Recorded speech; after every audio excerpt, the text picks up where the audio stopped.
Bonsoir à toutes et à tous. Bonsoir, Monsieur Jancovici.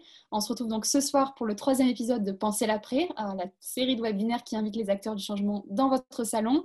L'idée de cette série, c'est de pouvoir imaginer, penser, mais surtout anticiper ce que sera la situation après le coronavirus. Donc, c'est une situation qui va être compliquée, qui est assez floue aujourd'hui. Donc, hier, on s'est retrouvé en compagnie de Jean Jouzel, qui est climatologue. On a pu parler de la thématique de politique climatique. Aujourd'hui, on se retrouve donc avec Monsieur Jancovici pour parler d'une thématique assez proche, mais un peu différente, qui sont les politiques énergétiques.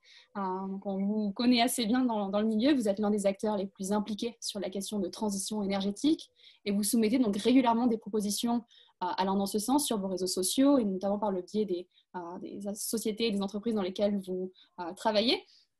Mais vous êtes surtout reconnu donc, comme l'un des acteurs en fait, qui rend surtout le plus accessible en fait, ce savoir scientifique, notamment dans vos posts quotidiens donc, sur les réseaux sociaux. Donc je vous remercie vraiment d'avoir accepté cette invitation et de venir partager avec nous votre vision et votre compréhension des événements d'aujourd'hui. Pour cela, donc, comme hier, comme mardi, on va procéder avec 45 minutes d'échange sur la base de questions que j'ai préparées précédemment. Et ensuite, on va réaliser un échange de 30 minutes environ avec les participants. Je vous invite donc dès maintenant à poser vos questions, donc en onglet questions-réponses juste en bas. Et puis, vous pouvez également voter pour les questions que vous trouvez les plus pertinentes. Vous pouvez commencer à vous présenter, Monsieur Jancovici. Je vous laisse la parole. Vous voulez savoir quoi? Ce que je fais? Oui, ce que vous faites dans la vie de tous les jours, qui vous êtes, d'où vous venez. Alors en ce moment, les courses et la vaisselle, mais sinon, quand on n'est pas confiné, donc j'ai trois activités essentielles, on va dire. La première, c'est que je suis associé d'une société, enfin maintenant d'un petit groupe de sociétés qui s'appelle Carbone 4 et dont la vocation est d'essayer de travailler pour des acteurs économiques pour les aider à progresser sur la prise en compte des contraintes énergie-climat dans leur activité.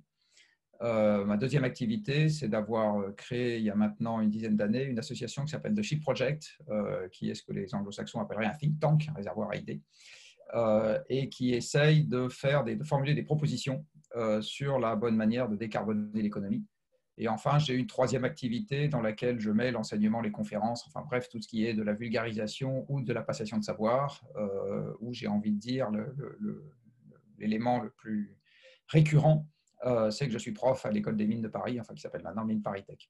J'ai également une casquette qui est d'être membre du Haut Conseil pour le climat, et dans tout ce que je vais raconter à partir de maintenant, je n'engage jamais aucune de mes entités d'appartenance de façon directe, même si évidemment je ne suis pas complètement détachable de celles que je pilote en direct. Donc voilà à peu près ce que je fais dans la vie. Très bien, je vous remercie pour cette présentation avec notamment le Carbone 4 qu'on connaît très bien. On nous présente souvent d'ailleurs dans les cours à Sciences Po, on nous présente vos rapports qui aujourd'hui nous permettent d'avoir une vision un peu plus claire sur tout ce qui se passe en énergie. Parce qu'apparemment, même le gouvernement a parfois du mal à s'y retrouver. Donc je vais maintenant commencer par les questions que j'avais préparées.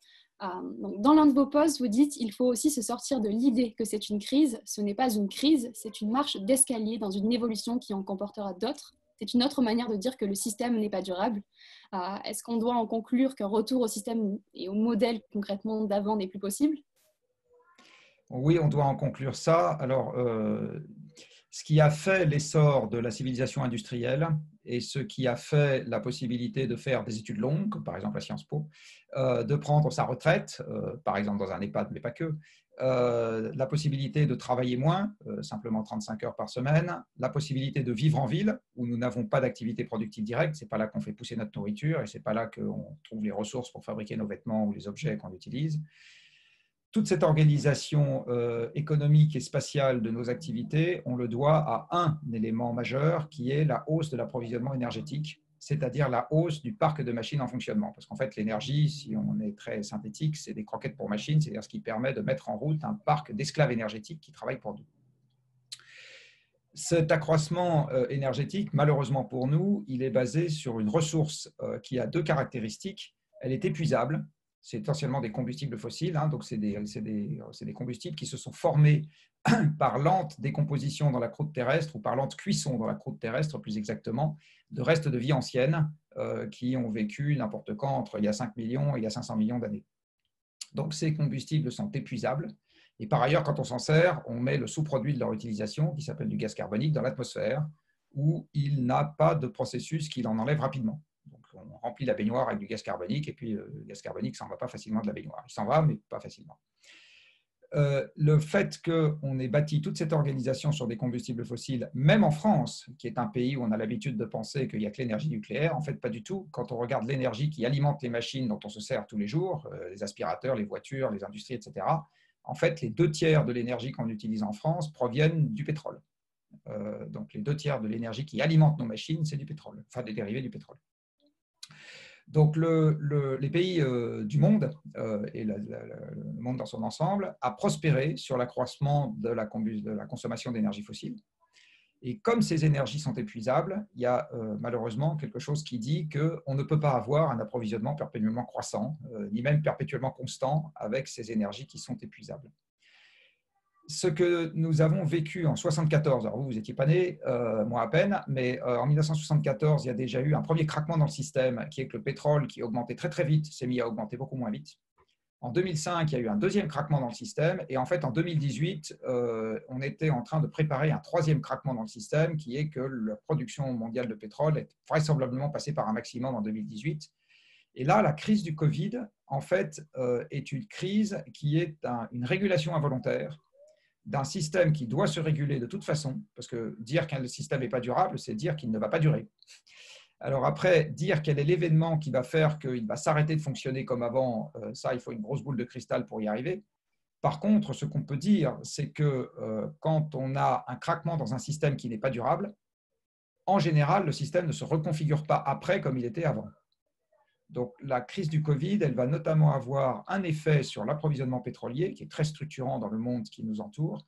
C'est que comme il fait baisser le prix du baril de pétrole, comme cet épisode fait baisser le prix du baril de pétrole, du coup, les pétroliers qui étaient déjà en train d'investir massivement pour essayer de maintenir la production au niveau auquel elle était, vont arrêter d'investir, notamment tous les pétroles modernes qui permettaient à la production d'augmenter, le pétrole de schiste aux États-Unis, les sables bitumineux au Canada, qui sont par ailleurs les pétroles les plus sales pour l'environnement, c'est ceux qui nécessitent le plus d'espace, le plus de moyens, etc. Eh bien, les investissements dans ces types de production-là vont beaucoup décélérer. Et du coup, la quantité totale de pétrole qu'on va avoir à notre disposition va baisser. Alors, les gens qui aiment bien le climat diront que c'est une excellente nouvelle. Les gens qui aiment bien l'économie diront que c'est une très mauvaise nouvelle parce que ça va empêcher l'économie de redémarrer comme avant. Parce que nous allons nous heurter quelque part au plafond de la quantité totale de pétrole disponible. Par ailleurs, il y a des mécanismes, j'ai envie de dire, culturels qui n'attendaient qu'une crise de cette nature pour s'exprimer. Ça fait maintenant des années que vous avez un certain nombre de gens qui ont envie d'avoir un système moins mondialisé et plus recentré sur les États. Donc, on a par exemple assisté au moment de cet épisode à quelque chose qu'on ne pensait pas possible, qui est la fermeture de frontières intra-européennes. Donc, et tout ça correspond à des tentations qui étaient là bien avant la crise du Covid. Simplement, la crise du Covid leur permet de s'exprimer tout d'un coup et il est vraisemblable qu'une partie de ces expressions ne seront pas réversibles. Et ça, c'était lié à la mondialisation qui avait fait pousser des boutons à un certain nombre de gens. Donc oui, il va y avoir des choses qui ne pourront pas revenir comme elles étaient avant par un mélange d'impossibilités physiques et un mélange de réticences culturelles qui font alors un truc aussi bête que de se faire la bise, par exemple. Peut-être que ça va mettre très très longtemps avant de revenir parce que les gens vont tous vous regarder quand vous allez vouloir leur faire la bise en disant celui-là veut m'assassiner, il veut me coller une maladie quelconque. Donc il y a des choses qui vont être, bon ça en l'occurrence ça n'empêchera pas l'économie de tourner, mais il y a un certain nombre d'autres mécanismes qui vont probablement s'appliquer de façon significative. Dernière chose qu'il faut bien comprendre, c'est qu'une crise a un début et une fin normalement. Là, on sait quand est le début, en ce qui concerne le Covid. La fin, moi, je ne sais pas. L'économie est en train de perdre 3 points de PIB par mois. Quand on va sortir des 2 mois de confinement, on va sortir avec quelques millions de chômeurs supplémentaires. Je ne sais pas vous dire si on va en avoir 2, 4 ou 6 en plus, mais enfin, ça va être le bon ordre de grandeur. Parce que tous les gens qui travaillent dans la restauration, dans une partie du commerce, dans une partie de l'industrie, dans une partie des parcs de loisirs, dans l'événementiel, etc., vous avez plein de gens qui vont être mis dehors, hein, c'est très clair. Et l'histoire nous enseigne, ça vous devez le savoir à Sciences Po, que quand on a une grosse crise économique comme ça et que derrière, il n'y a pas de reprise rapide, parce que le pétrole nous empêchera d'avoir une reprise rapide, eh bien, en général, ça ne sent pas très bon, quoi. Il y a un certain nombre de cas de figure dans l'histoire où ça s'est vraiment très mal terminé. Donc, je fais partie des gens qui disent qu'il faut être très vigilant sur ce qui va se passer dans les mois à venir, parce qu'on pourrait très bien se préparer des épisodes encore beaucoup moins drôles que ceux qu'on est en train de vivre en ce moment.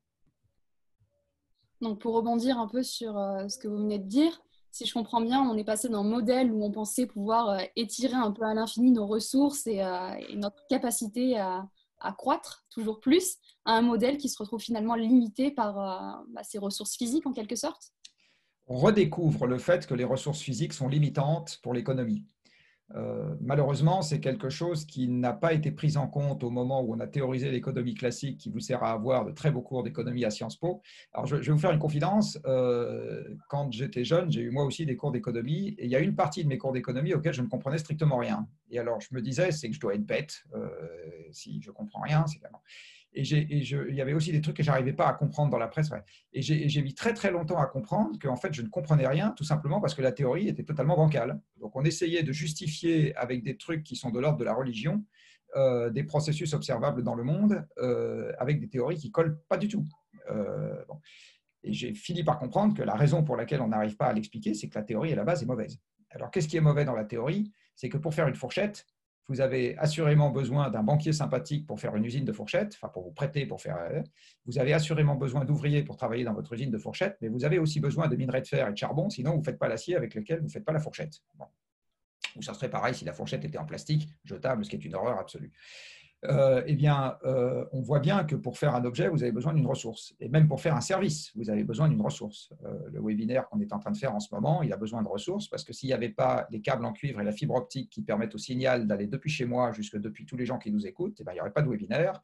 Et s'il n'y avait pas les mines pour faire l'ordinateur dont je suis en train de me servir, il n'y aurait pas l'ordinateur, donc il n'y aurait pas de webinaire. Donc on voit bien, même les services ont besoin de ressources. Et ces ressources n'ont jamais été prises en compte dans la théorie économique. La théorie économique, elle a dit la seule chose qui compte pour avoir de la production économique, c'est le travail humain, c'est le facteur humain, c'est le travail humain et c'est les rentes humaines, le capital. Et à partir du moment où on ne met que deux facteurs dans la production économique qui eux-mêmes n'ont pas de limite apparente, puisque du capital, il suffit de faire de la création monétaire, vous en avez autant que vous voulez, et des travailleurs, il suffit de se reproduire comme des lapins et vous en avez autant que vous voulez. Donc, il n'y a pas de sujet. Je veux dire, croissons et multiplions et on aura une production économique qui croîtra. Donc, avec ce genre de théorie, on pense que la production économique peut augmenter sans limite et du reste, nulle part dans l'économie qu'on vous a enseigné à l'école, vous n'avez quelqu'un qui vous a fait la démonstration qu'à partir de 100 000 milliards 352 millions 725 dollars de PIB, ça s'arrête. Il n'y a pas une démonstration qui conduise à ça. D'accord ? Donc, on s'est nourri d'une illusion qui est que la croissance peut être perpétuelle. Et sauf que les lois de la physique qui sont plus fortes que nous ont rattrapés en nous disant non, non, c'est pas vrai, ça ne marche pas aussi simplement que ça. Alors, le rattrapage se fait en plusieurs temps, c'est pour ça que j'utilisais l'expression de la marche d'escalier. Il y a eu un premier rattrapage à la fin des 30 Glorieuses au moment des chocs pétroliers où on a eu une première marche d'escalier qu'on a descendue qui était la croissance, était très rapide, elle est devenue beaucoup moins rapide. On a eu une deuxième marche d'escalier qu'on a descendue à partir de 2005 qui a conduit à la crise des subprimes et qui est en fait une crise énergético-financière. Le premier déterminant a été une décélération économique liée à un problème énergétique. Et là, on était au début du franchissement d'une troisième marche d'escalier, donc le Covid n'a fait qu'accélérer, mais s'il n'y avait pas eu de Covid, on l'aurait franchi quand même, qui est que depuis 2018, donc je le disais, la production de pétrole était probablement passée par un maximum historique. En tout cas, si ce n'était pas 2018, c'était dans pas longtemps. Donc ça s'apprêtait, l'édifice s'apprêtait là au-dessus à craquer un grand coup. Et j'en veux pour preuve que le commerce mondial, par exemple, avait commencé à baisser depuis 2018. Il était orienté à la baisse. Que la production industrielle dans les pays de l'OCDE avait commencé à baisser depuis novembre 2018. Et on a vu apparaître dans la sphère financière tout un tas de trucs bizarroïdes, les taux négatifs qui se multiplient, etc. Donc on voyait bien que le système était, la tectonique des plaques était en train de nous le mettre en tension d'une manière pas sympathique. Et le Covid n'a fait qu'accélérer. Donc c'est un élément conjoncturel. C'est le petit grain de sable qui a fait cristalliser tout le système et qui a fait un peu craquer tout le système.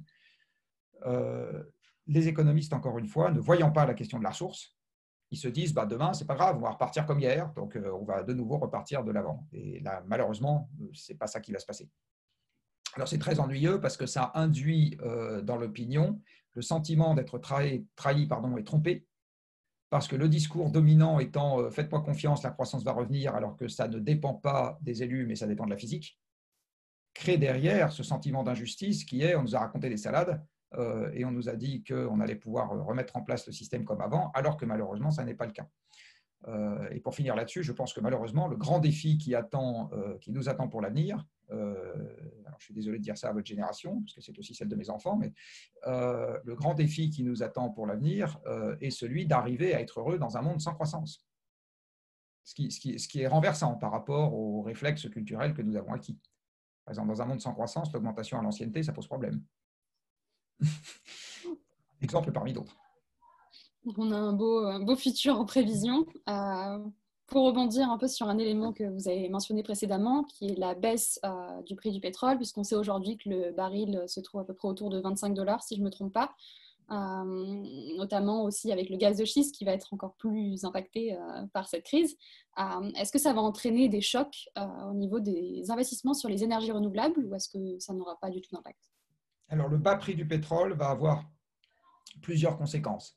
La première, c'est que dès que l'occasion s'en présentera, on aura envie de se remettre à en consommer plus, jusqu'au moment où on va taper sur la production qui est orientée à la baisse, et à ce moment, on aura de nouveau un choc.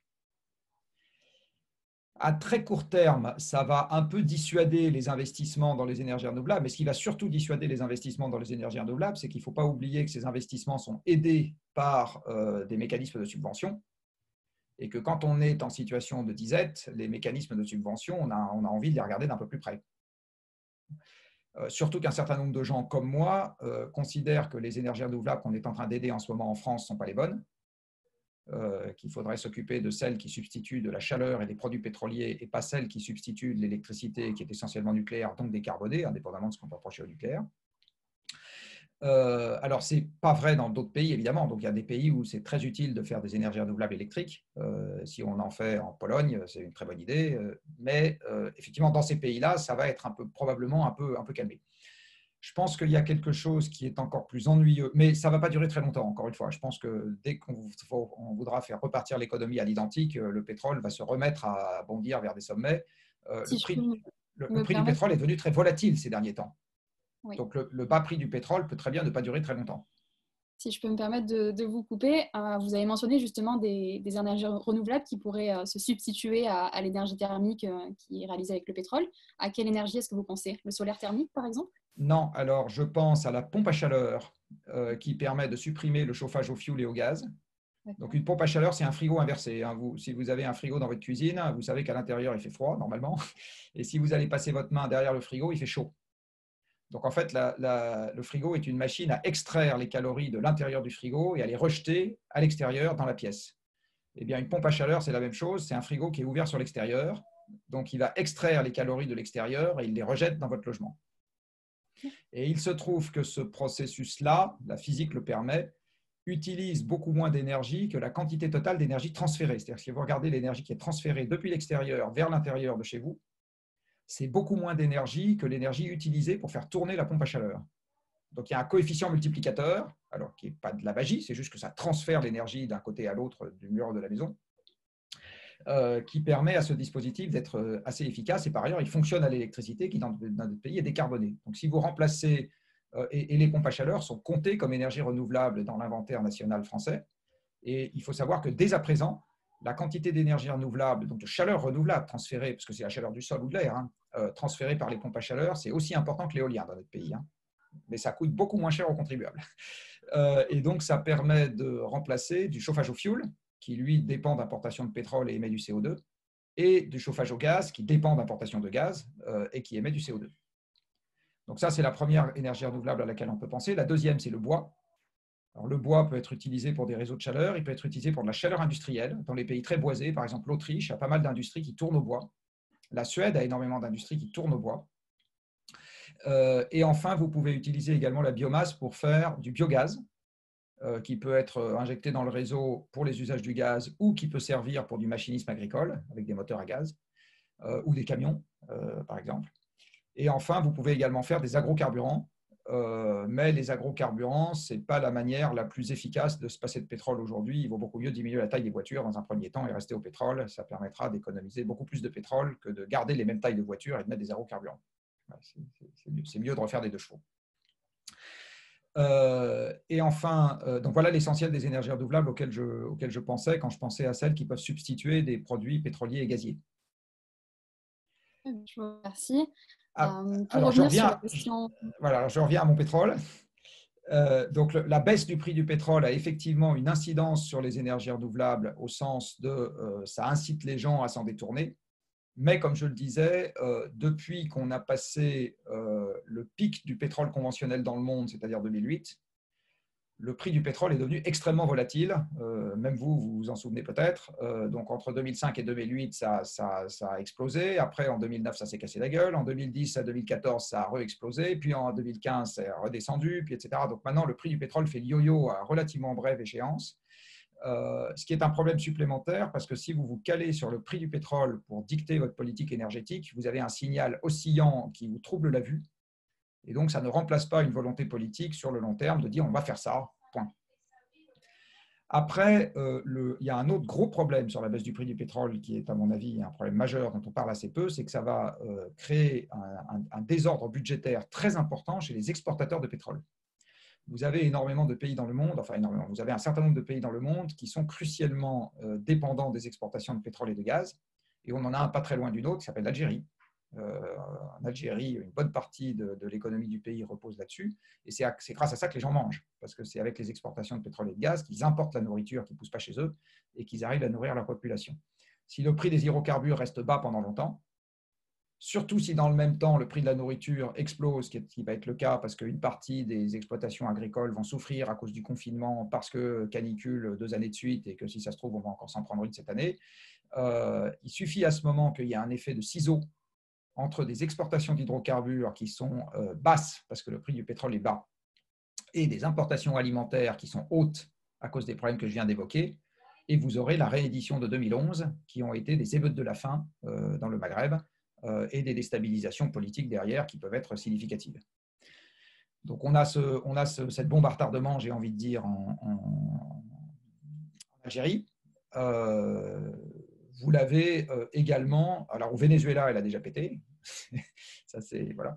Vous l'avez dans d'autres pays, notamment des pays du Golfe, où un jour, on finira par avoir des problèmes aussi si le prix du pétrole reste très bas pendant longtemps. Et enfin, vous l'avez en Russie. En Russie, un tiers du PIB repose sur les hydrocarbures. Donc, c'est quelque chose qui est absolument crucial pour le pays. La Russie qui lutte actuellement un peu contre l'Arabie Saoudite aussi pour avoir un peu cette tendance à la baisse justement sur le prix du pétrole. Ils sont un peu une guéguerre géopolitique, ou est-ce que ça va se démêler Alors, ce qu'ils ont, le pari qu'ont fait les Saoudiens et les Russes, c'est qu'en maintenant un prix du pétrole bas, ils arriveraient à avoir la peau des producteurs de pétrole de schiste aux États-Unis. Parce qu'il se trouve que les producteurs de pétrole de schiste aux États-Unis ont un prix de revient pour le baril qui se promène quelque part entre 40 et 80 dollars le baril. Donc, ils sont tous endettés jusqu'au cou en plus.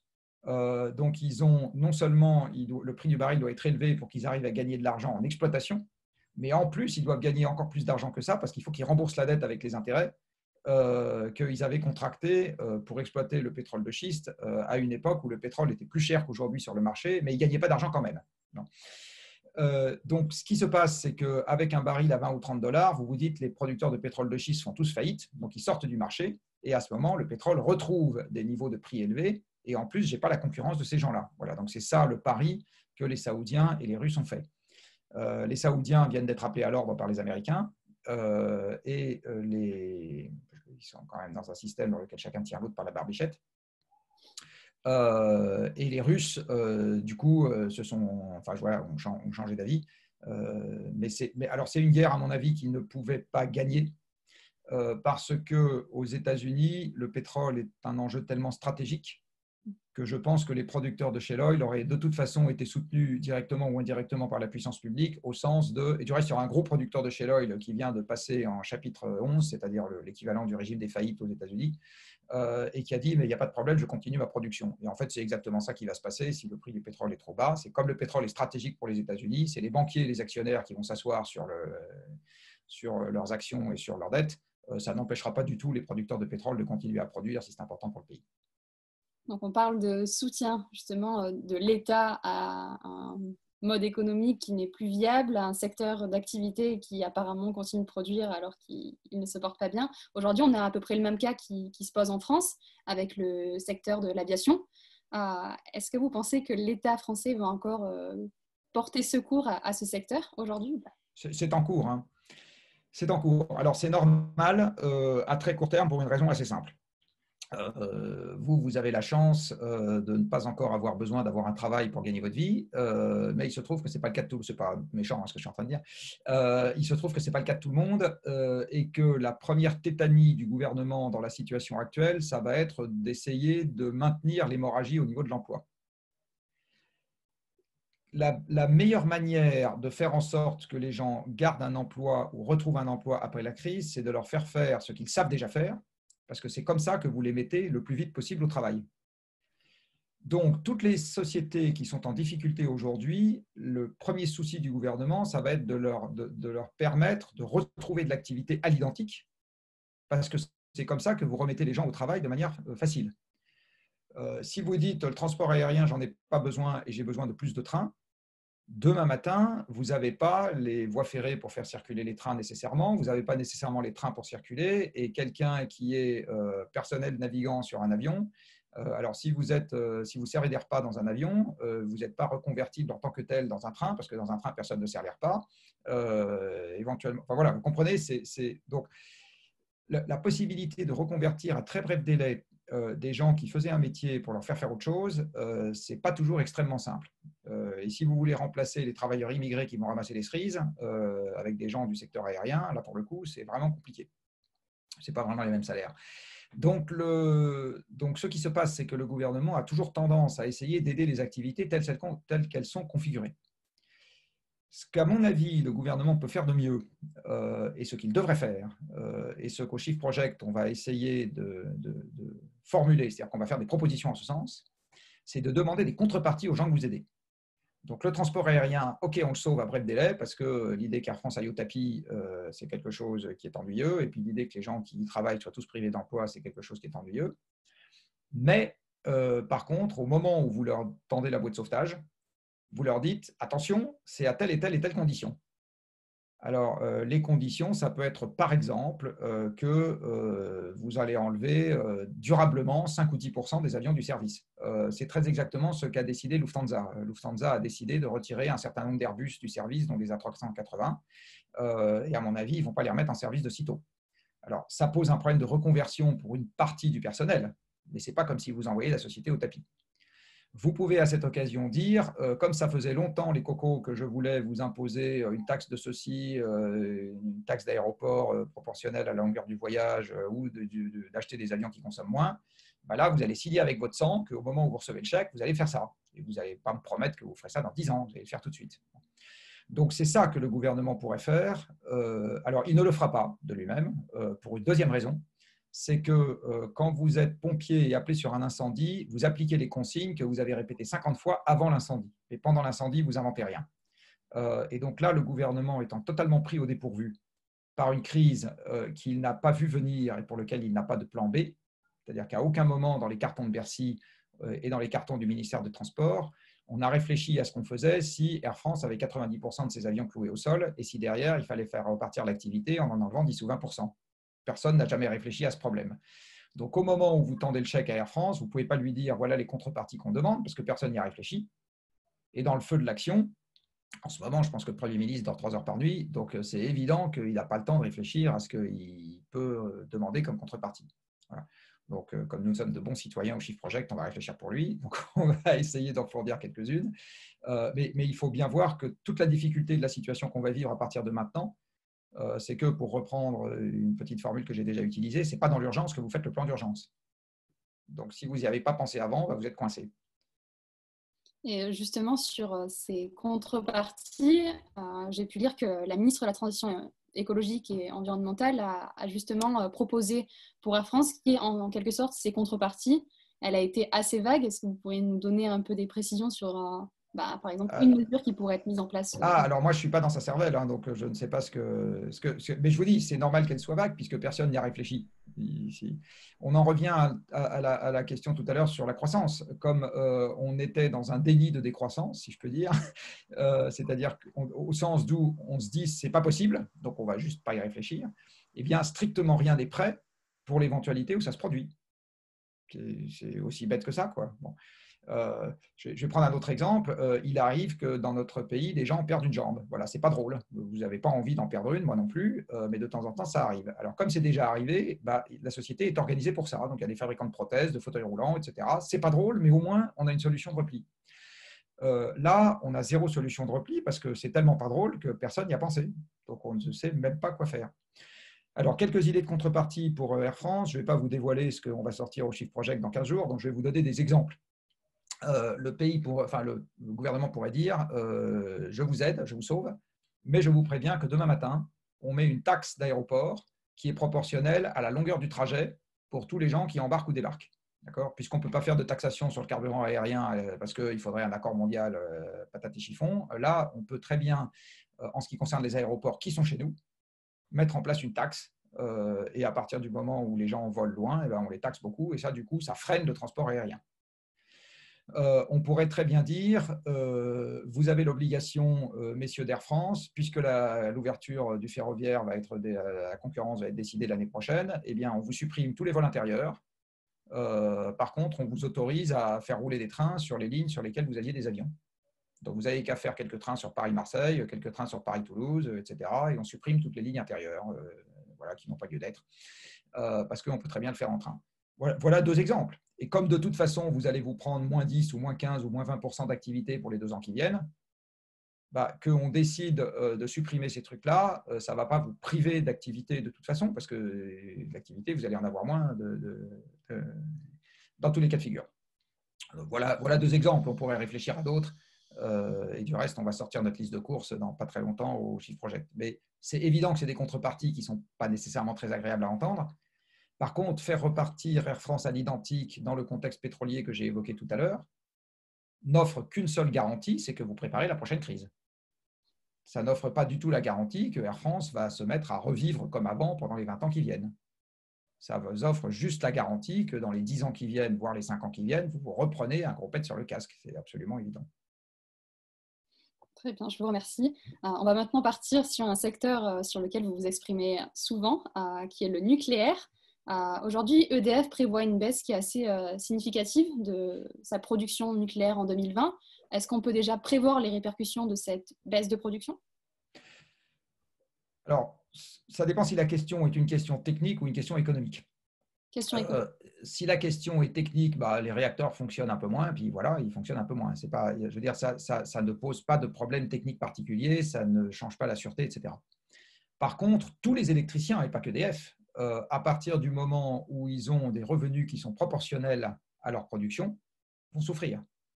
Et encore une fois, pas qu'EDF, hein, ça concerne tous les électriciens européens, sauf les électriciens qui sont dans les renouvelables, pour une raison très simple, c'est que les renouvelables sont payés par vos impôts et les miens. Donc, la manière dont le système fonctionne en ce qui concerne les renouvelables, c'est qu'on a dit aux gens qui ont installé des éoliennes et des panneaux solaires, la collectivité vous garantit un prix d'achat qui est de temps. Donc, si le prix de marché est en dessous du prix d'achat garanti, on vous paye la différence. Et si le prix de marché est au-dessus, vous avez le droit de vendre au prix de marché. Alors, en l'occurrence, là, il n'y a pas de au-dessus du prix de marché. En France, on achète à tout le monde à un prix convenu d'avance, point barre. Il y a quelques années, aux très belles heures du solaire, donc au début du Grenelle de l'environnement, là, dans les années 2009-2010, le mégawattheure solaire pouvait, dans ses contrats, être vendu 500 €, avec un prix de marché qui est aux alentours de 50. Ça faisait des produits qui avaient un rendement sur capitaux investis qui était de l'ordre de 15%, payés par les impôts, ce qui, de mon point de vue, était un scandale absolu. Parce que quand on vous garantit vos revenus sur 20 ans payés par nos impôts, 15%, c'est juste un scandale. Voilà, et ça a fait quelques fortunes privées, quelques très belles fortunes privées aujourd'hui. Donc ces gens-là aujourd'hui ne sont pas concernés par la baisse des prix de l'électricité ni par la baisse de la consommation parce qu'ils sont prioritaires sur le réseau. Donc on leur dit c'est votre production qu'on prend en premier. Et par ailleurs, comme ils ont un prix garanti, le prix continue d'être garanti. Donc même si le prix sur le marché baisse, eux, ils continuent à être payés la même chose. Donc les producteurs d'électricité renouvelable sont des gens qui ne souffrent absolument pas. Par contre, tous les autres qui arrivent derrière, qu'ils soient nucléaires, à gaz ou à charbon ou hydraulique, ça ne change strictement rien de ce point de vue, eh bien eux, ils vont moins vendre puisque la société tourne au ralenti et donc on a besoin de moins d'électricité. En ce moment, vous avez une bonne partie des usines qui ne tournent pas, donc ces usines ne consomment pas d'électricité. Vous avez une partie des bureaux qui ne fonctionnent pas, une bonne partie, donc ces bureaux ne consomment pas d'électricité. Vous avez une partie des transports qui ne fonctionnent pas, donc ça vous consomme moins d'électricité. Et même si les gens sont un peu plus chez eux et font un peu plus la cuisson, globalement, il y a une baisse de la consommation d'électricité dans le pays qui se promène entre 15 et 20%. Donc ça, c'est suffisant pour que les prix d'une partie de la production soient vendus de manière, baisse, tout ce qui est sur le marché. En ce moment, les prix de marché se traînent à 20 € du mégawattheure, c'est-à-dire à peu près la moitié du prix de revient d'EDF. Et c'est également quelque chose qui va faire que la consommation d'électricité va baisser. Donc, quel que soit le prix du mégawattheure, de toute façon, on va en vendre moins. Ça va poser un problème, encore une fois, à tous les électriciens, donc EDF comme les autres. Et c'est aussi quelque chose qui n'avait pas été prévu dans le schéma de fonctionnement du pays, puisque à aucun moment, vous n'avez jamais vu passer un scénario prévisionnel sur la consommation électrique dans lequel on vous a dit on suppose que le PIB baisse. Jamais. Quand vous regardez les projections qui sont faites sur la consommation électrique, le PIB est toujours en croissance. Jusqu'à maintenant, ça va peut-être changer, mais jusqu'à maintenant, ça a toujours été le cas. Très bien, je vous remercie. Maintenant, on le sait, on va être dans un contexte où les investissements vont être assez limités, puisque l'État a débloqué des milliards pour sauver notre économie et nous aider dans cette situation. Concrètement, qu'est-ce qui va advenir de cette stratégie nationale bas carbone qui avait été mise en place par le gouvernement? Oh, alors là, il est trop tôt pour vous répondre. Je n'en ai strictement aucune idée. Ce que je peux vous dire, c'est qu'au moment où la stratégie nationale bas carbone a été mise en place, elle était de toute façon, c'était une feuille de papier. C'est-à-dire qu'au moment où on décide pour de vrai de ce qu'on fait pour de vrai, c'est un truc qui n'existe pas. La stratégie nationale bas carbone dit qu'il faut limiter les déplacements. Il n'y a pas un maire qui a arrêté de délivrer un permis de construire engendrant de l'étalement urbain au nom de la SNBC. On a dit qu'il fallait limiter. Alors, un autre exemple, on s'apprêtait à faire le 4e terminal de Roissy. Peut-être qu'on va changer d'avis là maintenant. Mais on s'apprêtait quand même à le faire et à ce moment-là, les engagements pris sur le climat étaient totalement oubliés. On a dit qu'on allait favoriser la décarbonation du chauffage des bâtiments.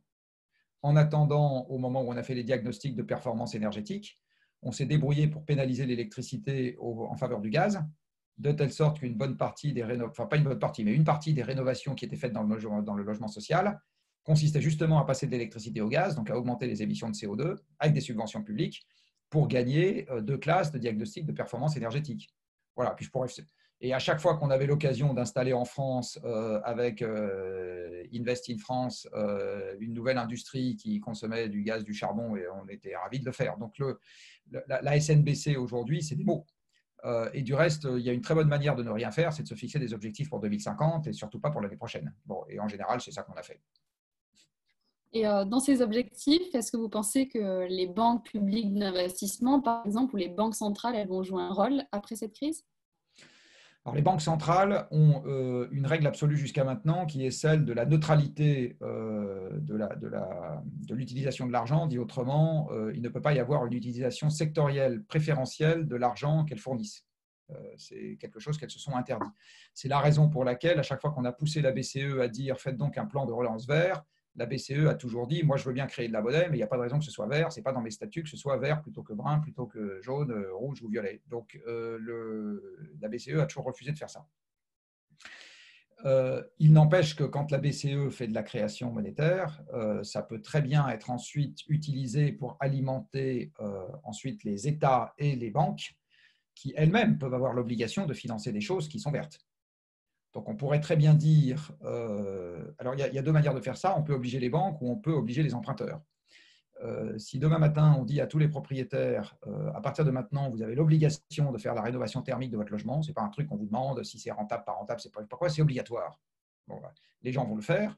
Et s'ils le font, une partie d'entre eux, éventuellement, iront voir leur banque en disant, bon, écoutez, vous allez me faire un prêt et moi, je vais financer mes travaux avec ce prêt, puis derrière, je vais vous le rembourser sur 30 ans, de telle sorte que la mensualité de mon prêt représente à peu près mes économies d'énergie ou au moins, avec les économies d'énergie, ça ne me coûte pas trop cher. Bon. Donc, vous pouvez avoir un phénomène comme ça de répercussion en cascade qui permet, avec de l'argent qui est initialement créé au sommet, d'avoir des projets qui sont, eux, considérés comme verts. Mais ce n'est pas quelque chose en général que vous mettez au stade de la création monétaire elle-même, qui elle est neutre. Très bien. Je vous remercie en tout cas pour ces réponses. On va maintenant pouvoir passer à la phase de questions-réponses, justement, où les participants auront la parole. Donc pour ceux qui ne l'auraient pas vu, on a un onglet donc questions-réponses juste en bas de l'écran qui vous permet de poser vos questions, mais également de voter pour les questions que vous jugez les plus pertinentes et qui seront donc posées à M. Jancovici. Donc la première qui retire donc le plus de votes vient de Vincent Dupuis. Que pensez-vous du revenu universel? Est-il viable dans un PIB qui se contracte? On a déjà aujourd'hui une forme de revenu universel, même s'il ne porte pas ce nom-là, décomposé en sous-ensembles. Ce revenu universel, une partie de ce sous-ensemble, c'est l'allocation chômage pour les gens qui ont perdu un emploi. Une partie de ce revenu universel, c'est les minimums sociaux qui peuvent être accordés à des gens qui n'ont jamais eu d'activité ou le minimum vieillesse qui est accordé à des gens qui n'ont pas de retraite ou une retraite ridicule. Donc aujourd'hui, le revenu universel, alors il n'est pas harmonisé, c'est-à-dire que ce qui n'existe pas aujourd'hui, c'est tout le monde a tant d'argent et exactement la même somme. Mais par contre, vous avez déjà des mécanismes de solidarité qui approchent, même si ça n'est pas exactement ça, cette idée-là, c'est-à-dire qu'au fond, que vous ne travaillez pas, vous avez droit à quelque chose. Donc on peut très bien, même sans créer un revenu universel, discuter des plafonds et des planchers qui sont applicables et des catégories qui doivent en bénéficier. Parce que par ailleurs, moi, il n'y a aucune raison que je sois concerné par le revenu universel. Je veux dire, je gagne ma vie, je ne vois pas pourquoi on me donnerait de l'argent en plus de ce que je gagne. Alors après, la question peut être de me supprimer ce que je gagne actuellement pour que j'ai un revenu universel qui est égal à celui de mon voisin. Mais ça, ce n'est plus exactement le même sujet. À ce moment, vous rentrez dans un système qui est un système totalement égalitariste, c'est-à-dire qu'on considère que quoi que vous fassiez, vous avez de toute façon pas plus de valeur que quelqu'un d'autre, et donc, ce qui se discute, et à ce moment, vous gagnez la même chose. L'expérience montre que la nature humaine étant ce qu'elle est, et en particulier notre envie féroce de s'élever dans les groupes sociaux, ça ne marche pas bien quand on essaye de le faire pour de vrai. Voilà, il y a toujours, en fait, le système se met toujours à avoir des effets de bord et à ne pas ressembler à la théorie. Voilà, donc ce que j'en pense, c'est que c'est très bien qu'il y ait des filets de sécurité pour un certain nombre de gens. Je trouve ça parfait. Je fais partie des gens qui pensent que ce n'est pas grave s'il y a quelques profiteurs du système. J'ai connu dans ma vie des gens, ingénieurs, cadres supérieurs, partis à l'étranger, se déclarant au chômage en France et touchant à la fois le chômage en France et leur revenu à l'étranger. Bon, pour être trouvé totalement scandaleux. Je n'ai personnellement pas trouvé génial, mais ce n'est pas parce qu'il y a quelques profiteurs du système qu'il faut supprimer le système. Donc je pense que c'est très bien qu'il y ait ce genre de système, que contrairement à ce qu'on dit souvent, les gens qui sont concernés par ces revenus-là ne sont pas des gens qui sont ravis d'en profiter. Je pense qu'ils préféreraient avoir un job et se sentir utiles là où ils sont, pour leur immense majorité. Et ça ne règle pas par ailleurs la question, le revenu universel, du fait de se sentir utile, parce que les gens qui ont un revenu mais pas d'activité sont souvent des gens qui souffrent du fait de ne pas avoir leur place dans la société, c'est-à-dire que personne n'ait besoin d'eux quelque part. Quand on a un travail, quelque part, il y a des gens qui ont besoin de vous. Vous êtes utile, vous avez un rôle, et donc quelqu'un a besoin de vous. Et le fait que quelqu'un ait besoin de vous, c'est important. Donc, le revenu universel n'est pas totalement dissociable de la question sur l'activité. Je vous remercie. Maintenant, une question d'Antoine. Le domaine des transports est le secteur carbone la plus élevée en France. Selon votre expertise, quelles voies sont à privilégier dans ce domaine? Quelles mesures pratiques seraient les plus efficaces? Et enfin, à quel point le développement de technologies comme les véhicules électriques et les véhicules roulant à l'hydrogène peuvent permettre la transition dans ce secteur? Alors, réponse en plusieurs temps. Le transport est un domaine dans lequel vous avez plusieurs types de déplacements qui correspondent comment dire, à des raisonnements très différents. Les transports du quotidien, c'est-à-dire quand on n'est pas confiné, le fait d'aller travailler, d'aller faire ses courses, d'avoir une vie sociale de proximité, voir des amis, je ne sais pas quoi, d'aller à l'école ou d'aller chercher ses enfants, c'est une logique, qui est une philosophie qui est totalement différente des transports longue distance, qui sont essentiellement liés aux loisirs et à des déplacements professionnels. Donc ça ne se traite pas de la même manière. On peut très bien imaginer de remplacer une partie des déplacements longue distance par de la visioconférence et du télétravail. C'est plus difficile de remplacer le fait d'aller faire ses courses par de la visioconférence et du télétravail. Alors, vous pouvez vous faire livrer, mais bon. Donc, le fait d'aller voir des amis quand on n'est pas confiné, c'est quand même un truc. Bon, en ce moment, il y a des tas de gens qui font des visio apéros, mais je pense qu'ils pourraient faire un vrai apéro, ils préféreraient. Donc, les marges de manœuvre et les possibilités de substitution ne sont pas les mêmes en fonction du motif du déplacement. Deuxième chose qu'il faut avoir en tête, c'est que nous sommes des animaux et que, aussi loin que remontent les statistiques, nous sortons de chez nous, et en ce moment où on ne peut pas le faire, on sent bien qu'on a une gêne physique pour un certain nombre d'entre nous, en moyenne 3 fois par jour. D'accord ? Ce qui veut dire que ce sur quoi on peut jouer, ce n'est pas la suppression, la baisse du nombre de déplacements. De toute façon, on sortira 3 fois par jour de chez nous quand on peut pas, et quand on peut, pardon, et quand on peut pas, ça s'appelle la prison. Et en ce moment, on est à mi-chemin entre la prison et voilà, et un certain nombre de gens ne trouvent pas ça drôle.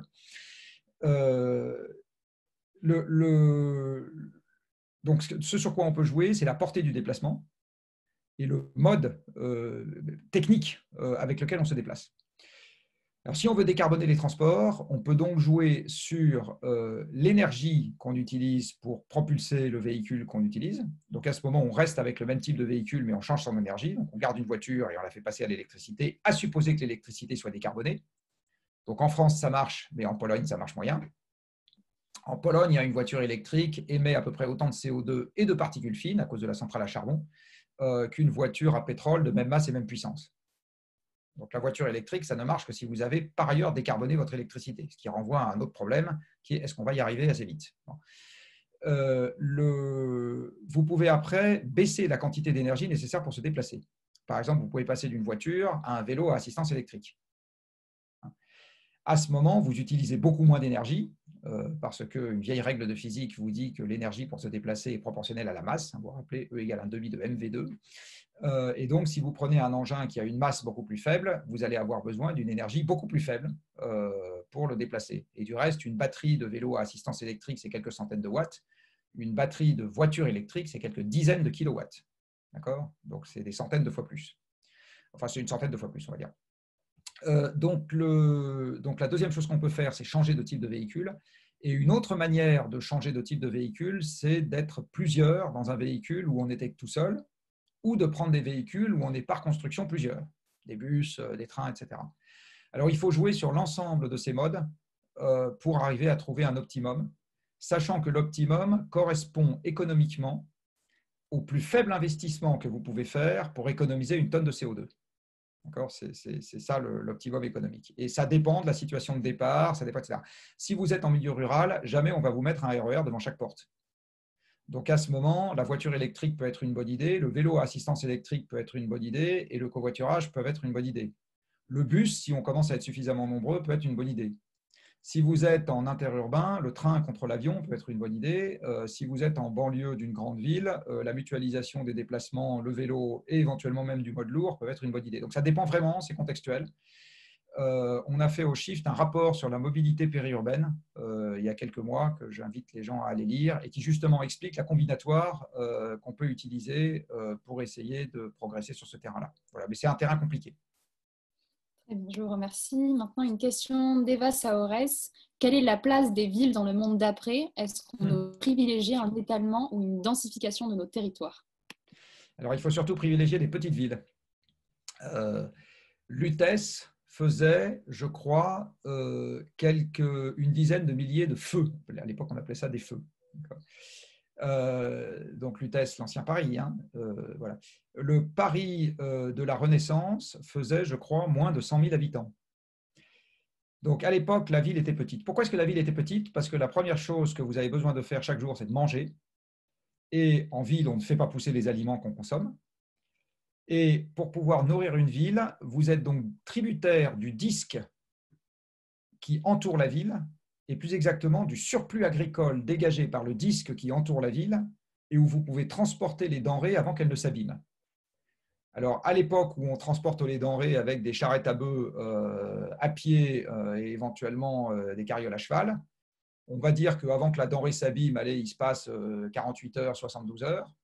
Et donc, vous pouvez nourrir la ville avec le surplus agricole dégagé par un disque qui entoure la ville, qui fait 2 ou 3 jours de distance que vous pouvez parcourir en charrette à cheval. Voilà. Et si le paysan n'a pas les moyens de se payer une auberge, c'est même pas 2 ou 3 jours, c'est 1 jour. D'accord ? Donc, vous voyez, ça vous donne une idée de la quantité de nourriture qui peut être dégagée pour nourrir les habitants de la ville. Et vous ne pouvez pas faire vivre une ville plus grosse que ça, puisque sinon, les gens meurent de faim, donc il n'y a personne dans la ville. La raison pour laquelle la ville a grossi au cours des 19e et 20e siècles, c'est parce que la portée et la vitesse des déplacements ont considérablement augmenté. Et donc maintenant, on peut faire venir tous les jours dans Paris, grâce à son ventre, comme disait Zola, qui maintenant s'est déplacé à Rungis, de quoi nourrir tous les franciliens. Parce que si on devait nourrir les franciliens, alors je prends Paris au sens large, hein, avec juste ce qui pousse en Île-de-France, eh bien, vous seriez depuis longtemps famélique ou morte de faim, et moi aussi. Dans la ville de l'après, on va avoir notamment moins d'énergie abondante. On aura moins d'énergie abondante, soit parce qu'on veut juguler le changement climatique et que l'essentiel de l'énergie est fossile et qu'on ne fera pas la substitution vers les renouvelables et le nucléaire un pour un, à la bonne vitesse, ça ne marchera pas, ce n'est pas assez rapide. Et si en plus on ne veut pas de nucléaire, on la fera encore moins vite, il nous restera encore moins d'énergie à l'arrivée. Et donc, soit on veut lutter contre le changement climatique et à ce moment, on est obligé de faire décroître très très vite la quantité d'énergie fossile, donc d'énergie tout court qu'on utilise, et donc par exemple la quantité de camions, donc la quantité de nourriture qui peut arriver tous les jours à Rungis et ensuite nourrir les franciliens. Ou bien, et il ne suffit pas de mettre tout ça sur des trains, ça ne marche pas. Vous ne pouvez pas mettre une station de train devant chaque champ de blé et chaque vache et chaque chèvre et chaque champ de cerises pour arriver dans chaque ville. Ça ne marche pas, ça. Donc, dans le monde de l'après, où vous avez beaucoup moins d'énergie, vous aurez donc de toute façon des villes qui seront plus petites parce que vous pourrez nourrir moins de monde, tassé au même endroit. Bon, alors après, qu'elles soient denses ou étalées, c'est presque un déterminant du deuxième ordre. Le déterminant du premier ordre, c'est vraiment moins de monde en ville. La deuxième chose, c'est que tout le reste de ce que vous utilisez en ville se produit ailleurs. Les vêtements que vous êtes en train de vous porter en ce moment, là, la matière première qui les constitue, soit c'est du coton et ça a poussé à des milliers de kilomètres d'ici, soit c'est du lin, si vous êtes riche, je ne vois pas là d'ici, et à ce moment, ça va peut-être pousser en France, soit il y a des fibres synthétiques dans ce que vous portez, donc il y a un peu de poly quelque chose, et à ce moment, vous portez un bout de pétrole. Parce que toutes les fibres synthétiques sont faites avec du pétrole via la pétrochimie, et le pétrole n'est pas produit en France, il est même produit très très loin, et il a fait 3 fois le tour de la Terre entre le moment où il a été produit et tous ces traitements intermédiaires. Donc, vous voyez bien qu'on ne peut pas non plus avoir sur place dans la ville de quoi habiller les gens avec les moutons dont on tisserait la laine, les moutons qui sont en train de pâturer sur les toits des immeubles. Enfin, tout ça ne marche pas bien. Donc, il faut contracter la taille des villes dans le monde de l'après. Le dernier point, c'est que ce qui est rentable économiquement en ville, c'est de gérer des services. Et les services sont essentiellement basés sur des fonctions d'échange. Là, en ce moment, on est en train d'échanger des informations. Une bonne partie des services consiste à échanger des informations. Une autre partie des services, c'est la vente, ça échange des produits. Une autre partie des services, c'est la finance, ça échange de l'argent. Donc, en gros, les services sont basés sur des fonctions d'échange. Et la ville marche bien avec beaucoup de gens qui s'occupent des échanges si vous avez énormément de trucs à échanger. Et énormément de trucs à échanger veut dire une société dopée à l'énergie, fabriquant énormément de produits et de services qui permettent d'être échangés derrière. Donc, dans une société sobre en énergie, et regardez les sociétés agraires anciennes, étaient des sociétés sobres en énergie, il n'y avait pas beaucoup de gens dans les services. Donc, dans une société sobre en énergie, vous n'aurez pas besoin de tous ces services, donc vous mettrez une partie des gens au chômage dans les grandes villes, et en plus, vous n'aurez plus de quoi les faire manger. Donc, il faut absolument dégonfler les villes, et c'est ça qui va être le chantier majeur et totalement renversant au sens propre du terme, puisque ces derniers siècles, on a urbanisé le monde. Et en ce moment, les pays émergents sont en train de s'urbaniser à toute vitesse. Malheureusement, c'est une évolution qui n'est pas durable dans un monde qui va avoir une évolution énergétique qui va se renverser. Et c'est évidemment un redoutable défi parce que pour changer une ville, vous ne faites pas ça en une semaine. Donc, un gros chantier en perspective. Un de plus. Un de plus. Une question maintenant de Martin Patterson. Êtes-vous optimiste ou pessimiste quant à la capacité de l'Union européenne de préparer un plan de relance allant dans le bon sens? Alors sur cette question précise, je suis extrêmement pessimiste. Je pense que l'Europe doit se reconstruire en dehors de l'Europe. Quand l'Europe a été construite non pas autour d'instruments de marché ou de je ne sais pas quoi, l'Europe a été construite autour d'un projet très simple qui était vivre en paix. Vous vous rappelez probablement que les fondamentaux de l'Europe ont été jetés quasiment dès le lendemain de la Seconde Guerre mondiale, avec comme leitmotiv le plus jamais ça. Et une des raisons pour lesquelles les Français et les Allemands se sont écharpés à n'en plus finir, c'était notamment pour accéder aux ressources de minerais de fer et de charbon qui sont situées sur toute la bande qui va de la Belgique à l'Alsace, en passant par la Ruhr au nord et la Lorraine au sud. Et donc la manière dont on s'est dit qu'on allait arrêter de se battre, c'est qu'on allait mettre en commun des ressources essentielles. Et une fois que les ressources essentielles sont en commun, et ben, ma foi, normalement, on arrête de se battre puisqu'elles sont à tout le monde et donc à personne. Alors, on a commencé à faire ça avec le charbon et l'acier. Ça a été la communauté européenne du charbon et de l'acier. Ça s'est prolongé derrière avec une autre énergie qui était naissante, qui était l'énergie atomique. Donc, on a fait Euratom. Et derrière, on a fait l'Union européenne. Et l'Union européenne n'avait pas à l'époque pour but de faire un marché, de faire je ne sais pas quoi. Elle avait pour but de faire la paix. Et puis, au fur et à mesure que… Pardon, et alors pour faire la paix, se sont dit les fondateurs de l'Europe, il faut que les gens aient leurs ressources principales en commun. Et puis par ailleurs, il faut qu'ils se connaissent, parce que quand on se connaît bien, on n'a pas envie de se taper dessus. Mais quand on connaît bien les gens, en général, il y en a une bonne partie, ils font quelques efforts pour paraître sympathiques, voilà, bon, bref. Et donc, on se tape moins dessus. Et pour favoriser la connaissance entre les peuples, il faut favoriser les échanges. Et pour favoriser les échanges, on s'est dit on va favoriser le commerce. C'est une bonne manière de favoriser les échanges. Donc, on va supprimer à l'intérieur de l'Europe, de manière progressive, tout ce qui est une entrave à la liberté du commerce. Et de là, on a dévoyé le projet, c'est-à-dire que ce qui était le moyen est devenu le but. Et aujourd'hui, l'Europe, plus personne ne vous dit que c'est une façon de vivre en paix, et tout le monde vous dit que c'est pour faire un marché. On s'en fout du marché. Enfin, je veux dire, le marché est un objet, c'est un instrument, et si trop de marché tue le projet de paix, eh ben, on fait moins de marché. Je veux dire, un marché, c'est encore une fois, c'est un moyen, c'est pas du tout une fin en soi. Sauf que, à force de dire c'est ça qu'on va faire, du coup, on en a mis absolument partout à toutes les sauces. Et le marché et la libre concurrence sont antinomiques de la politique industrielle et de la planification. À partir du moment où vous faites de la politique industrielle et de la planification, c'est vous dites je vais faire ça et pas ça. Donc les gens qui veulent faire des petites bagnoles, je les autorise à exercer. Ceux qui veulent faire des grosses bagnoles, non. Je vais favoriser tel acteur qui sait faire des petites bagnoles et pas tel autre qui ne sait pas faire des petites bagnoles, etc. Donc, à partir du moment où vous faites de la politique industrielle, vous rentrez par construction dans un système dans lequel vous n'êtes plus sur un pied d'égalité en ce qui concerne tous les gens qui voudraient rentrer dans l'univers concurrentiel. Donc, ça hérisse au plus haut point l'institution européenne et tous les fonctionnaires de la Commission qui passent leur temps à tirer à vue sur tout ce qui peut ressembler à quelque chose qui n'est pas le libre marché, en croyant que c'est ça qui va faire le bonheur des peuples. Alors, c'est un système, soit dit en passant, qui marche très bien dans un univers en croissance. Parce que dans un univers en croissance, finalement, l'abondance vous est donnée de droit. Et le marché, il vous sert à gérer les fluctuations marginales de manière optimale. Donc, ça va très, très bien. Mais dans un univers contraint, le marché, ça ne marche pas. Vous n'avez jamais vu un général à la guerre dire « Voilà, je vais faire un appel d'offres en respectant la concurrence pour savoir quelle section je vais envoyer reprendre le bitonio qui est là-bas. » Pas vraiment ça que vous voyez. Et au moment où les pays sont passés par des épisodes très contraints, ce qui a été le cas de la totalité des pays jusqu'au moment où les combustibles fossiles nous ont fait apparaître la libération par les machines, vous n'aviez pas de libre concurrence partout et tout le temps. En France, vous aviez des charges qui étaient héréditaires, ou vous aviez des rentes. Tout était protégé. Alors, je ne suis pas en train de dire les rentes, c'est formidable. Je suis juste en train de vous dire le système, j'en sais rien après tout, mais le système qui était, des fois, ce n'est pas si idiot, mais le système qui existait à cette époque-là, c'était des systèmes pas du tout librement concurrentiels, mais soit régaliens, soit de rentes encadrées. Donc, le système librement concurrentiel marche très bien dans un univers en croissance. Dans un univers en contraction, c'est une machine à détruire du capital. Donc, je ne suis pas or, je ne crois pas du tout. Exactement comme je disais tout à l'heure, je ne pense pas que le plan de relance va se décider. Le plan de relance décarboné va se décider dans l'urgence. S'il n'était pas prêt avant, il ne sera pas prêt au moment de la relance. C'est absolument évident. C'est ce qu'on s'est dit tout à l'heure sur la relance d'Air France, etc. Et bien là, c'est exactement pareil. La relance décarbonée au niveau européen ne sera pas plus prête dans l'urgence qu'elle n'était prête avant l'urgence. Alors avant l'urgence, c'était quoi la relance décarbonée à la sauce européenne? C'était on va faire des voitures électriques et des éoliennes et tout va se passer comme par miracle. Voilà. Et de l'hydrogène, et puis voilà, tout va bien aller.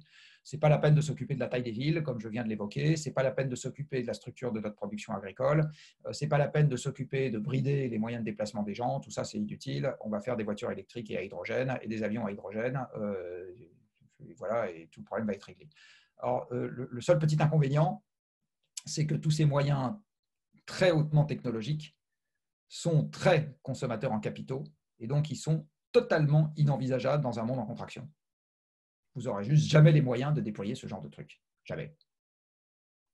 Donc, dans un monde en contraction, il faut faire ce que les ingénieurs appellent du low-tech, c'est-à-dire de l'optimisation fine de ce que vous savez déjà faire. Est-ce que l'Europe sait aujourd'hui faire une croissance qui soit décarbonée? Non, parce que nous n'allons pas avoir la croissance. Et l'Europe sans croissance est tellement perdue, enfin est perdue. Elle est perdue notamment parce que, je vous rappelle, si vous n'avez pas appris ça en cours de politique européenne, que la croissance est explicitement mentionnée comme étant un objectif européen dans l'article 3 du traité de Lisbonne.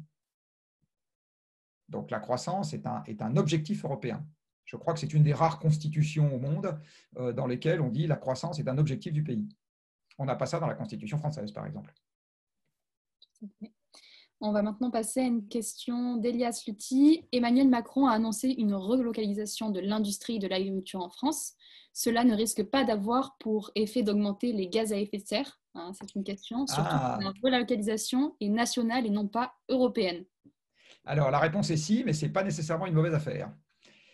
Si vous raisonnez en ce qui concerne… il y a deux manières de raisonner en ce qui concerne les émissions de gaz à effet de serre des Français. Vous pouvez vous occuper de ce qui a lieu sur le territoire national et vous pouvez vous occuper de ce qu'on appelle l'empreinte carbone, c'est-à-dire toutes les émissions qui sont la conséquence de tout ce qu'on consomme. Je reviens à la chemise que vous portez, elle n'a pas été fabriquée en France. Pourtant, vous vous en servez en France, enfin à moins que vous soyez en ce moment confiné, je ne sais pas où, aux îles Vanuatu, vous êtes en France.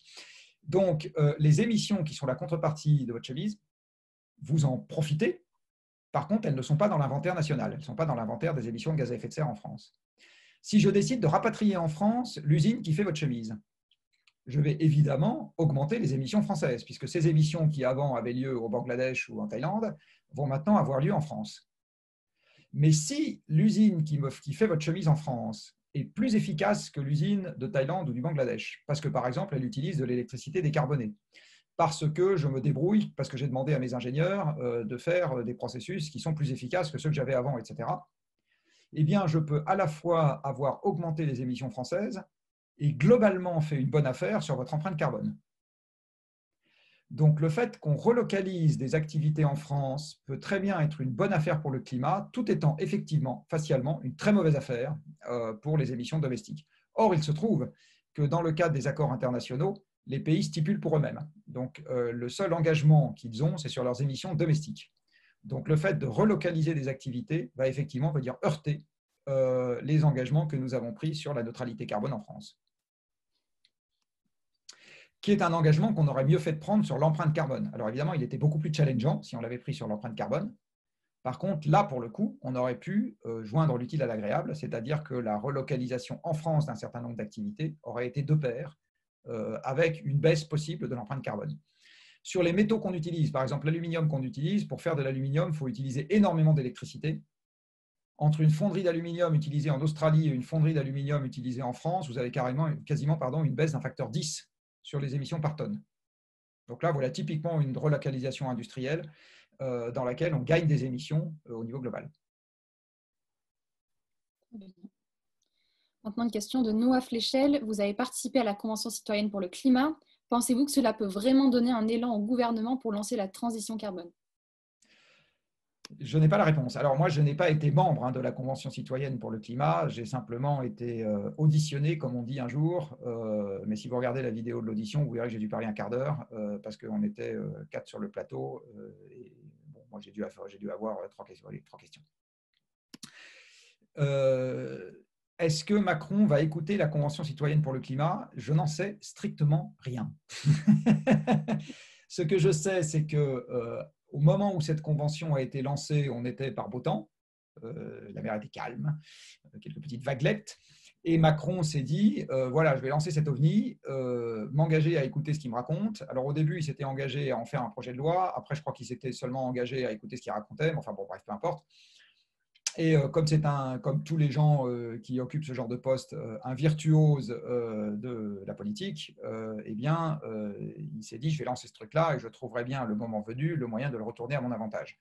Pour de bonnes ou de mauvaises raisons, peu importe. C'est-à-dire qu'il peut le retourner à son avantage parce que les propositions sont vraiment pertinentes, qu'il va vraiment les mettre en œuvre et que tout le monde dira bravo, bravo, ou le retourner à son avantage en noyant le poisson parce que les trucs ne lui plaisent pas du tout en ayant l'impression d'avoir écouté le bon peuple. Voilà. Donc, alors, je ne sais absolument pas ce qu'il avait en tête, aucune idée. Je ne sais surtout pas ce qu'il va en faire dans le contexte actuel. Parce que maintenant qu'il y a le Covid qui est passé par là, d'abord, vous avez un certain nombre de gens qui vous disent aujourd'hui, ça va bien les contraintes environnementales, mais on verra ça plus tard. Notamment Air France, pour en revenir à ce qu'on disait tout à l'heure. Le patron d'Air France a dit, bon, il y a un certain nombre de taxes, là, si on pouvait les repousser de 2 ans, ça m'arrangerait bien. Ce qui va être fait, probablement. Donc,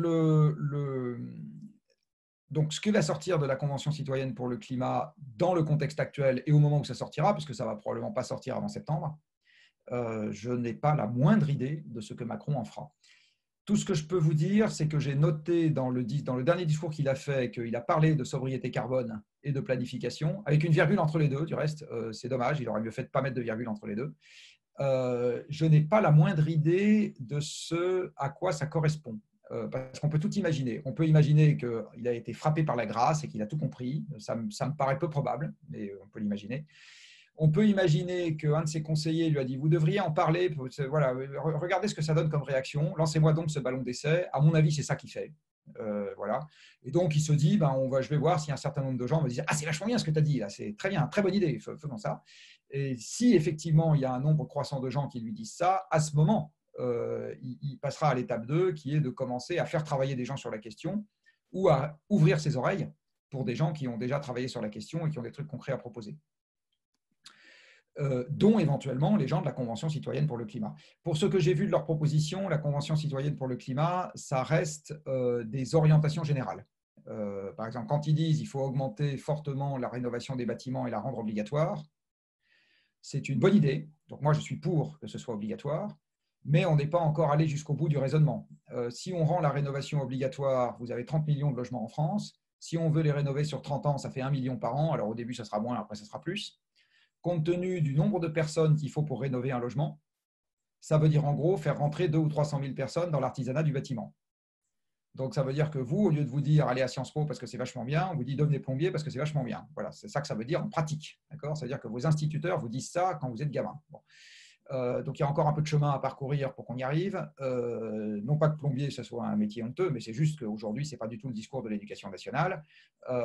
Et donc il n'y a pas que à changer le fait que ce soit obligatoire pour les propriétaires. Il y a aussi tout un tas d'autres trucs à changer dans la formation, dans la confiance qu'il peut y avoir avec les gens qui font, dans les mécanismes économiques qui permettent que ce soit fait, etc.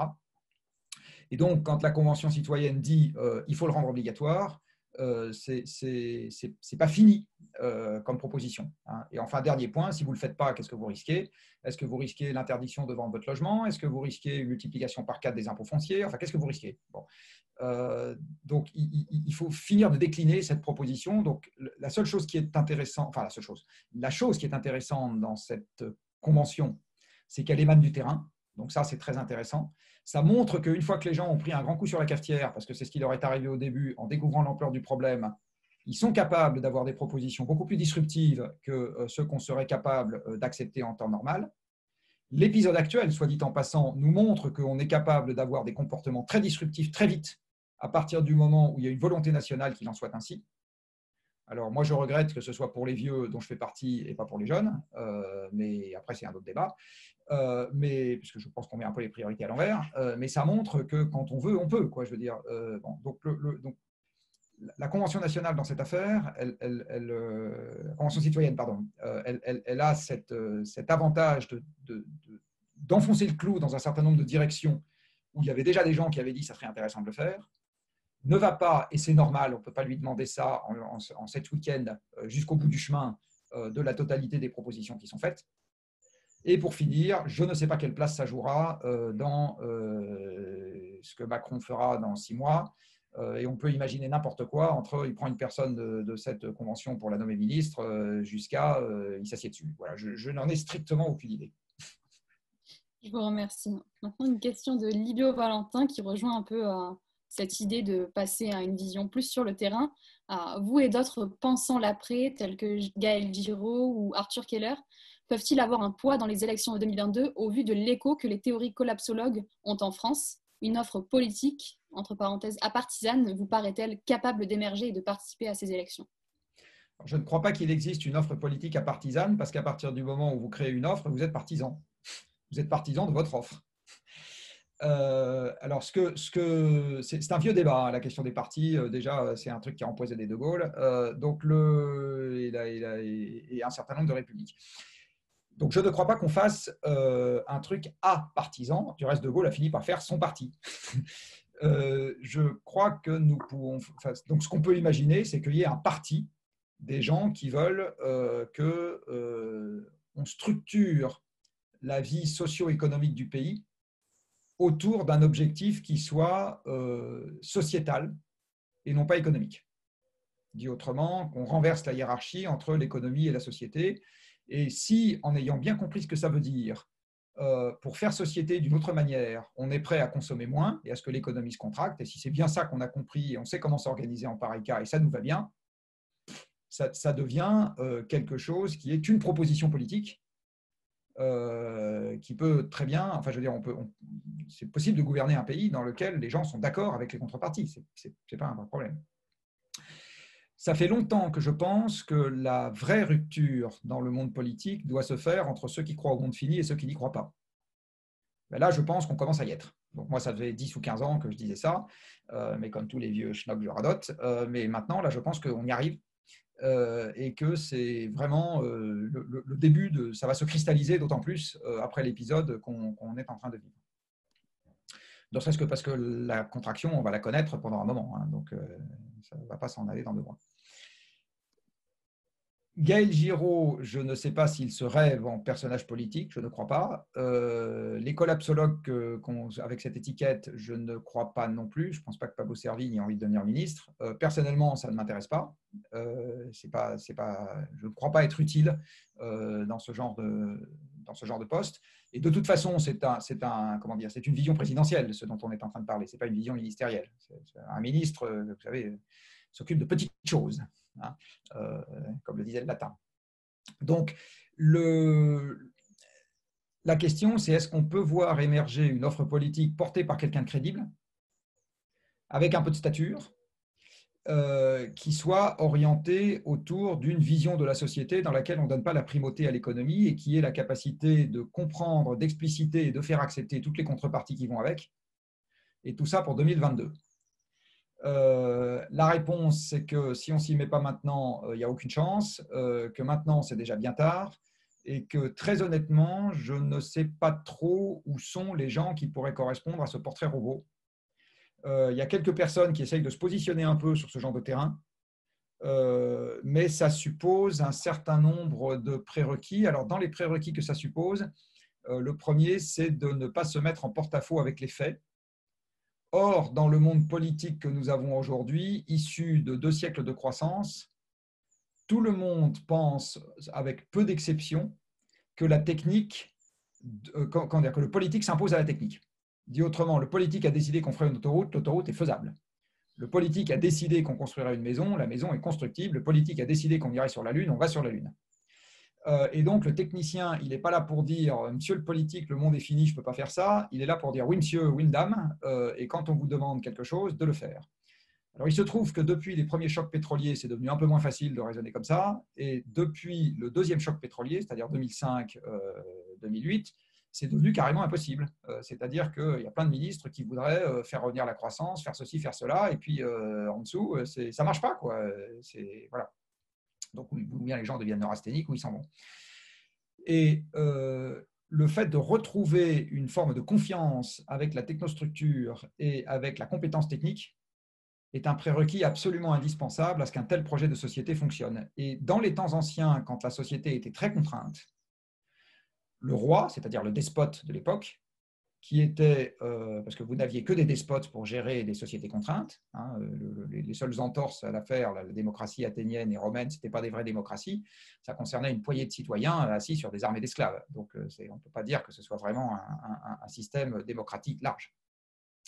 Eh bien, le despote avait toujours près de lui des experts techniques de très haut niveau, qui étaient, et les scientifiques étaient toujours des gens qui appartenaient à la noblesse. D'abord, il fallait avoir le temps de phosphorer. Hein. C'est clair que quand on était couché sur son champ de patates toute la journée, c'était plus compliqué de théoriser la chute de la patate.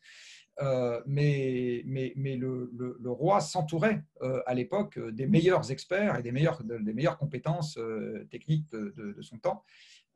Et au moment de la constituante du reste en France, vous aviez tous les grands scientifiques de l'époque qui étaient dedans. Donc,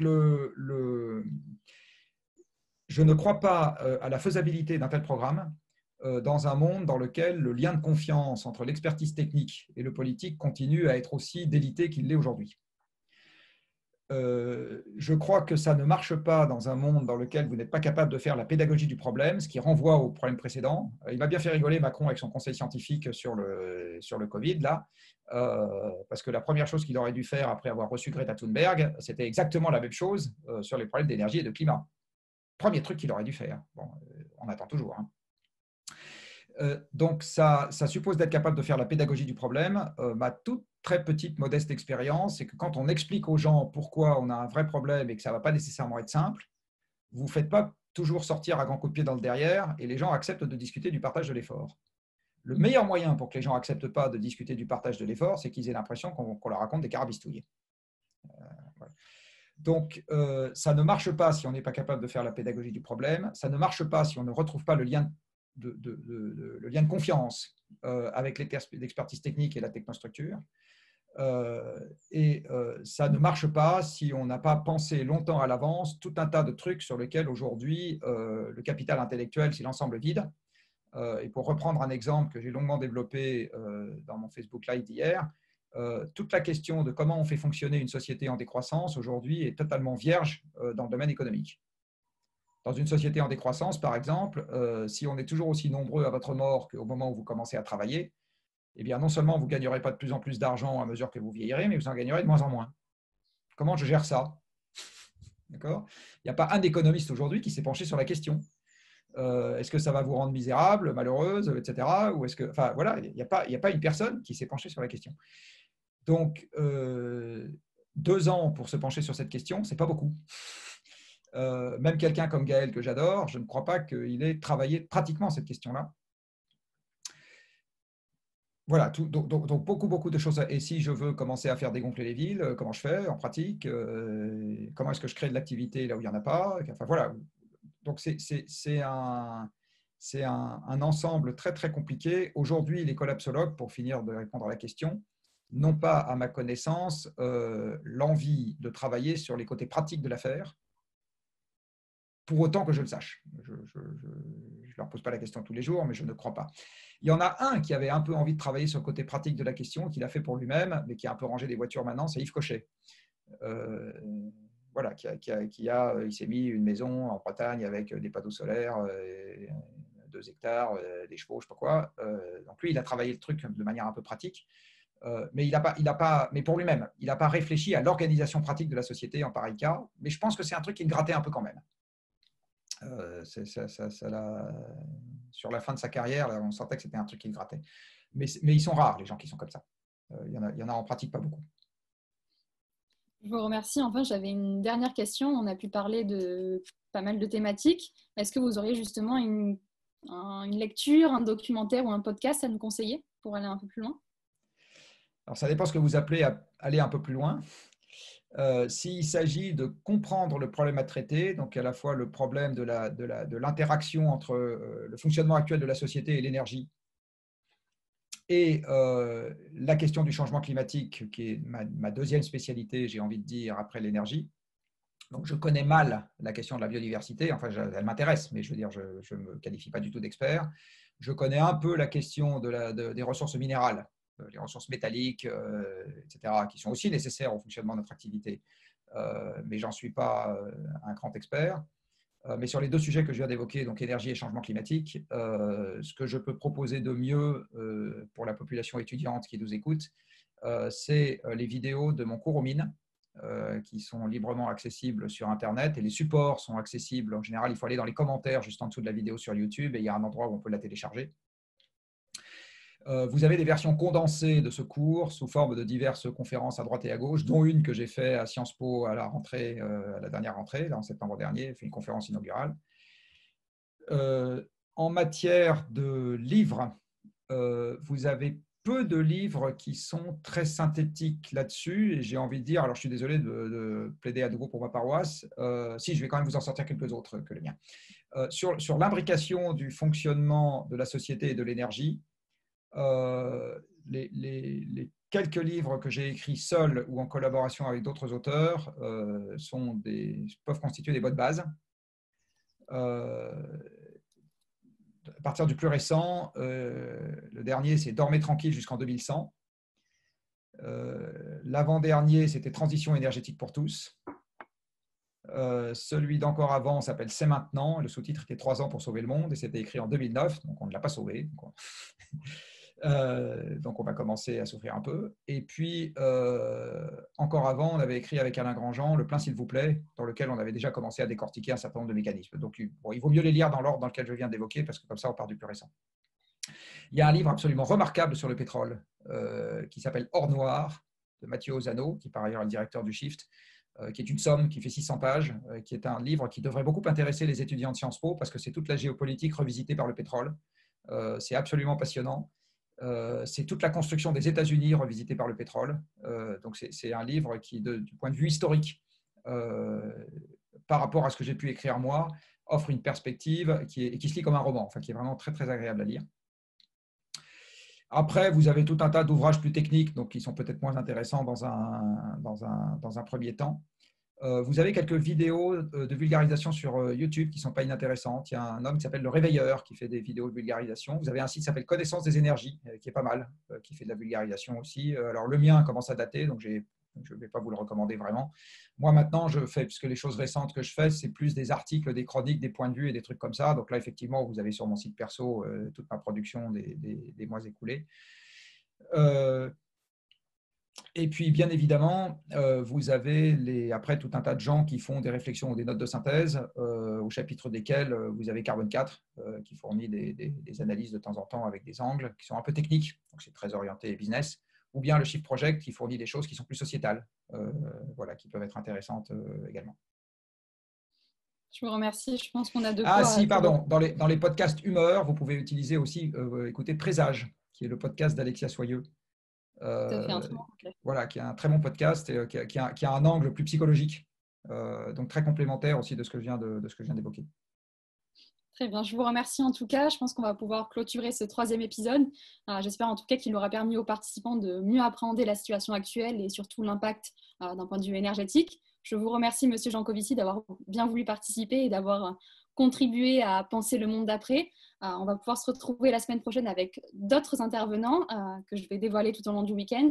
En tout cas, merci beaucoup d'avoir participé et voilà, d'avoir contribué à ce projet. Je vous souhaite un excellent week-end et je vous dis à bientôt dans Penser l'après.